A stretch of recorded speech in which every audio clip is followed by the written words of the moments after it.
Hey, good morning and happy Think Good Thursday.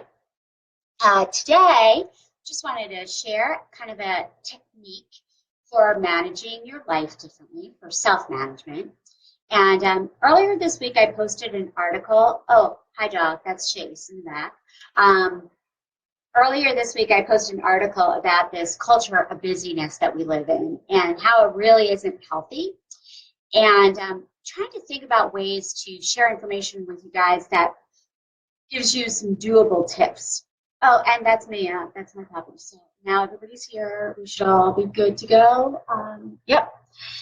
And so I wanted to share with you a technique that I've used for about a gazillion years. And any of my Lafayette students who are on this will remember that we talked a lot about this during the old days in RA training, etc. But it's a tool that I use almost every time with my coaching clients in the nonprofit world, and I thought I'd share it with you this morning. It's actually based on the work of Stephen Covey, who continues to be one of my massively favorite leadership gurus, and who really is able to talk about beginning with the end in mind and dissecting that concept into lots of pieces. But the actual technique he uses is called the Four Quadrants. So here's an idea of the four quadrants. Right now, they're blank because I'm going to show you what goes in each of them.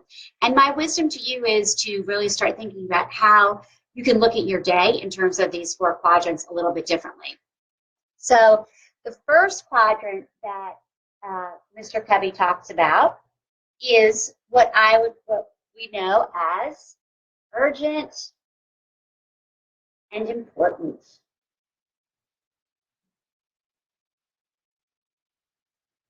Okay, so urgent and important.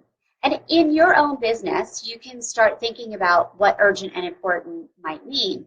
A lot of times when I do this exercise with people, they're like, homework, or I have to get a grant in, or I have to return a phone call, or in my world, it might be I have to resolve a conflict with somebody quickly. Things feel like they're chaotic and they're crisis driven. But in reality, things that are urgent or important are things that are life changing. So again, when I used to work with my RAs, I would say to them, urgent and important really is about the building being on fire. Like everything has to stop and you have to attend to it. Or if you are in this social sector and you have a client that's having a massive problem, a physical problem, something's going on, that would be an example of something that's urgent and important. And unfortunately, we spend a ton of time making things urgent and important. So the other quadrant that we spend a lot of time in is the other bottom quadrant, which is not urgent and not important. So this quadrant is an interesting quadrant because this is our time wasters, our time sucks. Like, what are we doing at work? Are we checking, maybe we're checking the weather, or maybe we're checking a sports score, and maybe we're just kind of doing a quick Facebook check to make sure everybody's okay. But those things aren't urgent and they're not important at the time. The other thing that we get distracted with, so we'll call these distractions, are things that are urgent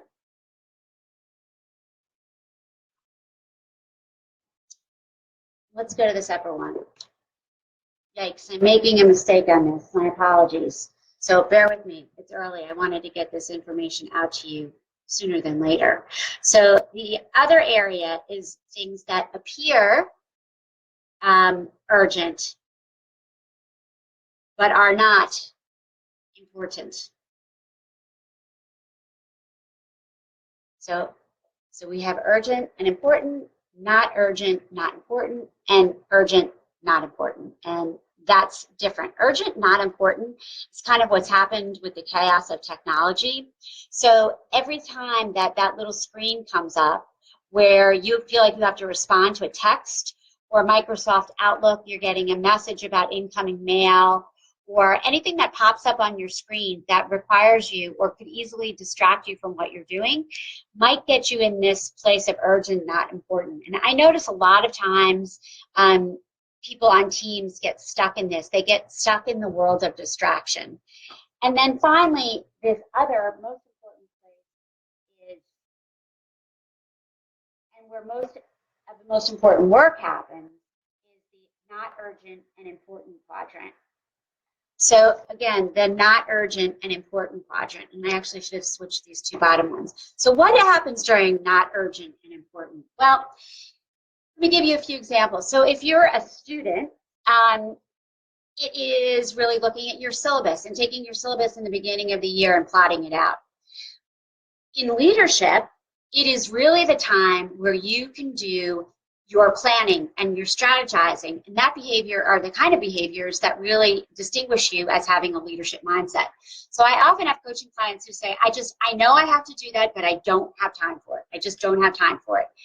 And really what we know and what Stephen Covey's research tells us is that if you can focus on this quadrant for 20% of the time, you'll get 80% exponentially more results, which is pretty significant if you think about it. So how do you manage this? How do you look at this dynamic of things, and where do you spend your time?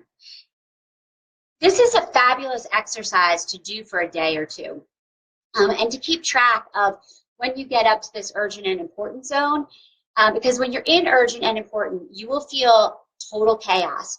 You will feel exhausted, and ultimately, it will burn you out.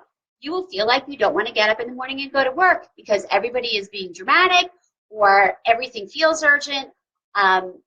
It's a very hard place to be, and I've noticed in the organizations that I work with, this is absolutely where burnout happens.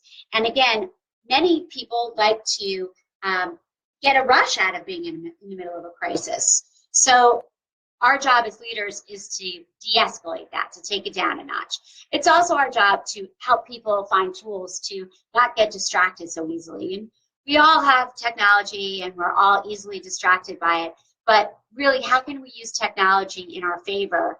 How do we set good boundaries with information that's coming in at such a rapid rate? And obviously, the not urgent, not important is something that if we're spending a lot of time in it, or our employees are spending a lot of time in it, probably need to help them realign that and rethink that a bit. And then again, really be mindful about how you set up that time once a week, whether it's early in the morning, whether it's maybe on a Sunday while you're not actually in the office. I found that to be super helpful for myself to really think about my week in advance. And Stephen Covey doesn't talk about time management, he talks about life management.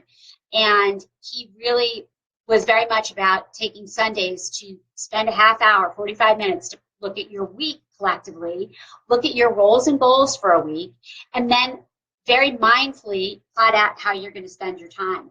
Technically, you can do that with time blocks, making sure that in your schedule you have these great chunks of time for things. But you can also just find times of the day that you call sacred times that allow you to do your research, do your planning, to do your strategizing.